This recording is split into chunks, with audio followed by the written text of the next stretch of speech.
Donc bonjour à tous, numéro 82. Il s'agit partout des équations de produits nuls. On a entre les facteurs des multipliés ici, et c'est bien égal à 0. On a bien vu dans le cours que si ce n'était pas une équation de produit égale à 0, on est obligé de ramener tout dans un seul nombre pour que ce soit égal à 0, pour utiliser ensuite la propriété de produit nul, qui dit que si un produit de facteur est égal à 0, ça veut dire que l'un ou l'autre des facteurs est égal à 0. Donc soit x plus 3 est égal à 0, soit x moins 7 est égal à 0. Alors après je résume mes petites équations. J'ai un nombre, je lui ajoute 3, ça donne 0. Ben, notre nombre c'est moins 3. N'allez pas m'écrire plus 3. Je soustrais 3 à gauche et à droite, ça donne x égale plus 3 moins 3, 0. Et x égale à moins 3 à droite. X moins 7 égale à 0, ben ça veut dire que x vaut 7. Même chose, on n'est pas obligé d'utiliser les règles de l'équation. En ajoutant 7 de l'autre côté, on peut tout simplement se dire qu'est-ce que j'ai mis ici pour que ça donne 0. On a donc deux solutions à cette équation produit qui sont moins 3 et 7. Je regarde la deuxième. 2x moins 3 facteur de x plus 6. Soit 2x moins 3 égale à 0, soit x plus 6 égale à 0. Alors, donc, si 2x moins 3 est égal à 0, ça donne 2x est égal à 3. Donc, x, j'ajoute 3 à gauche et à droite. Je me débarrasse du 3. Et ensuite, pour trouver x, je divise tout par 2, ça donne 3 demi. Et l'autre solution, si x est égal à plus 6 moins 6 à gauche, ça donne x. Et donc, moins 6. Donc, deux solutions, 3,5 et moins 6. Celle-ci, c'est toujours une équation de produit. Donc, un produit de facteur est nul si l'un des facteurs est nul. Soit c'est le facteur x qui est égal à 0, soit c'est le facteur x plus 1 qui est égal à 0. Alors là, c'est fini. Et là, ça nous donne x égale à moins 1. Donc, deux solutions, 0 et moins 1. Et enfin, ici, eh bien, on a du troisième degré, que ce soit du deuxième degré, du troisième degré, du quatrième degré. La seule façon à notre niveau de résoudre ce genre d'équation, c'est de factoriser. Donc là, on a une étape supplémentaire à franchir, c'est la factorisation. On a un facteur commun, on voit bien, x. Donc ici, c'est x fois x pour x cube moins x égale à 0. Je cherche mon facteur commun. Je vois bien qu'il y a du x, mais ce x-là, il est multiplié par quoi?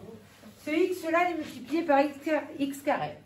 Et ce x-là, ben, il est multiplié par 1. On l'a une fois. Il ne faut pas oublier de le rajouter, parce que si on perd ce terme, vous allez me mettre que ça donne x facteur de x carré. Si je perds celui-là, c'est faux. Ça donne pas, ça donnerait x cube. Donc, je recopie ce x fois, et je recopie tout ce qui reste qui n'est pas entouré. X fois x, c'est x carré, moins 1, et le 1 qui est là. Et là, ce n'est pas encore tout à fait fini. Parce que, est-ce que c'est complètement factorisé? Non. On a toujours du second degré. Le second degré, on le factorise. Donc ça, c'est a carré moins b carré. A carré moins b carré, c'est a moins b. Facteur de a plus b. Et donc, x carré moins 1, c'est x moins 1. Facteur de x plus 1. Et oui, il faut savoir faire ça. On a dit factorisation, c'est au programme. Donc, ça me donne tout ça. Ben là, j'ai juste un produit nul, mais pas de 2 facteurs, mais de 3. Parce qu'en fait, notre équation va avoir 3 solutions. Alors, soit x égale à 0, soit x moins 1 égale à 0, x moins 1 égale à 0. Qu'est-ce que je dois mettre à la place de x pour donner 0? Ça donne x égale 1. Ou dernière solution, soit x plus 1 égale à 0. Qu'est-ce que je dois mettre à la place de x pour que ça donne 0? Moins 1. J'ai donc 3 solutions. Alors vous allez me dire, oui, mais ça rime à quoi alors? Pourquoi 2? Pourquoi 3? Je vous explique un petit peu. Est-ce que je suis dans le champ si je me mets ici? Ouais. Non. Une équation du second degré, l'interprétation graphique, c'est s'intéresser au nombre d'intersections avec l'axe des abscisses. C'est-à-dire qu'en fait, on cherche les antécédents de 0. Donc, les fonctions qui sont là, ici, ils viennent couper les axes. Alors, celle-ci, par exemple, elle coupe l'axe en moins 3 et en 7. Celle-ci, là, la fonction qui est là, coupe l'axe en 0 et en moins 1.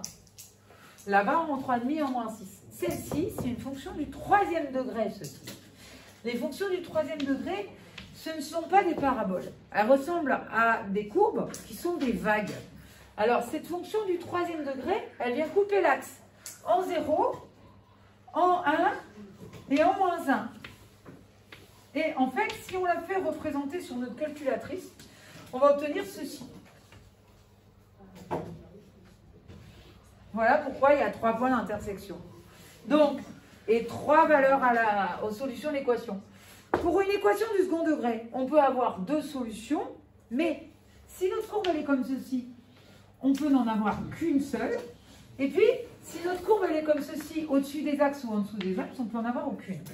Donc, une équation du second degré peut avoir 2 solutions, ou 1, ou 0. Une équation du troisième degré peut avoir 3 solutions, ou elle peut n'en avoir qu'une. Et c'est tout. Alors, le cas où on n'en aurait qu'une,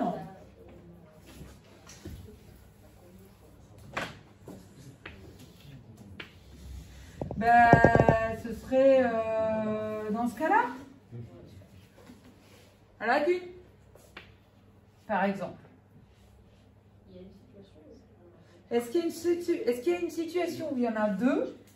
Alors, comme ça, là, les tangences, et là, voilà, elle en a 2. Voilà, donc, 1, ou 2, ou 3. Est-ce qu'on peut en avoir aucune comme pour les équations du second degré?